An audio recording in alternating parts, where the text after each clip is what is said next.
Magdalene's blog 32. It was dark when Ariane and I arrived in Temple Court, and cloudy, leaving only a smattering of stars to see reflected in the wide, pillar-lined pool we crossed behind. A small door was tucked into the furthest wall that we knew led down to a subterranean hall, but I had never been there. Ariane said it was the entrance to our temple of Hecate and her sister queen of the underworld. Belle was waiting by the doorway, tall and severe in the lantern light, dressed in her gold-trimmed robes of green and black. She reached into an alcove and brought out 3 torches, which she proceeded to light from the lantern, giving one to each of us. She looked me up and down, as if to make sure I had made proper effort to dress for the occasion. Ariane had helped me, and Belle nodded in satisfaction. Ariane was dressed in darker robes, and carried a stylus and a clay tablet to write upon. Belle nodded again, and we turned, following her through the door and into a passage. At the end there was another door, which Belle opened with a heavy key. Beyond were stairs leading down into the blackness of earth and rock. Belle paused at the top and turned to me. "We are going down to Hecate's temple," she said. "When we get there, I shall explain what we are going to do, and you must follow my instructions carefully.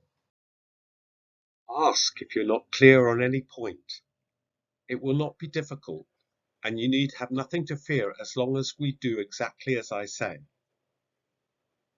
Nevertheless, a shudder of fear went through me as we started descending down and away from the stars and lights of our normal life. The darkness closing over and behind us was an oppressive weight, but the need to concentrate on where I was going was just enough to keep the fear at bay. I followed our high priestess's huge shadow, my heart pounding in my chest. Stopping at last at the entrance of a dark cavern, Belle turned and explained clearly to us what she would do and what she expected us to do. I nodded that I understood, and heard Ariane's whispered answer that she did too. "Speak clearly, Magdalene," said Belle. "Let me hear you say you will." "I will," I answered, finding that my throat was dry and my voice cracked. I understood now why Belle had asked me. I swallowed, cleared my throat, and spoke clearly. "I will," and Belle held up her hand. We moved out into the underground hall, and our torches spread a guttering light that barely reached the edges. A carven high-backed chair on a wide stone plinth drew the eye immediately. The circular outline of the plinth was interlocked with 2 other circles made from small white stones. All 3 circles were inside the red-painted figure of a square, which itself had a circle scraped around outside it, almost reaching out to the rock-hewn temple walls. We walked once around the outer circle, our torches lighting the crudely painted symbols and figures that adorned the rough-cut walls as we passed. Brief glimpses of naked bodies, interspersed with images of the moon in her phases, and then Belle had crossed to the plinth to place her torch in a holder at its front before taking to the throne. She signalled us to fix our torches and take our places too. I put mine into a torch ring to one side of the throne chair, and went and stood in the left-hand circle, facing straight at Belle, and Ariane did the same in her circle. Belle's eyes were closed, and she appeared to be swaying slightly from side to side. I glanced around into the shadows where the painted figures danced disconcertingly in the flickering light, strangely lifelike as though coming through the walls. Belle had started to hum, lightly at first, and then with growing strength. The time had come, and when she opened her eyes and looked directly at me and Ariane, we knew this was the signal for us to join in. My throat started to vibrate scratchily, till something released in my chest, allowing the out-breathing hum to vibrate out of me and around the cavern. joining with those of the others, growing and growing into a crescendo of sound, an encompassing wave, washing around and back at us from off the temple walls where the moon shimmered between the dancing figures. I was starting to feel a little dizzy, and then Belle raised both her arms and we fell silent. Her eyes were closed, but her voice was vibrant when she strongly spoke out the name of the goddess we were there for. Hecate! I had drawn out my priestess silver knife and raised it in the air, and Hecate! I called out in a clear voice, which Ariane completed to the rhythm of our breathing. Hecate! She intoned with skin-prickling finality. Come to us, great goddess, Belle invoked, quieter now, but with intensity. I saw her eyes were still closed. Come to me, thrice great queen, come to me. Whether a breeze wafted through from the doorway, or what it was I don't know, but the torches felt something that made their light gutter and shake. I thought I felt something like a cool wave stroke across my shoulders, but it could have been my imagination. My attention had slipped for a moment from Belle, but now it struck me how incredibly pale she had become. Her face had changed, as if to become a living marble statue of Hecate herself, with her white face framed with jet-black braided hair, caught into 3 coils on her head, revealing a beauty strikingly severe. Belle had said that when Hecate came to her, that I was to point the knife at her breast, and ask the goddess whatever 3 questions that came from my heart-soul to ask. She had said that I would know the moment, and I did.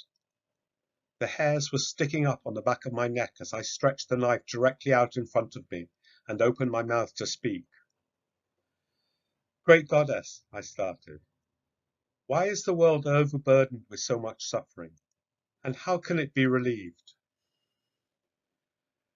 Belle's eyes opened, but only the whites were visible, giving her face an overpowering sense of otherness that sent tingles of awe through me.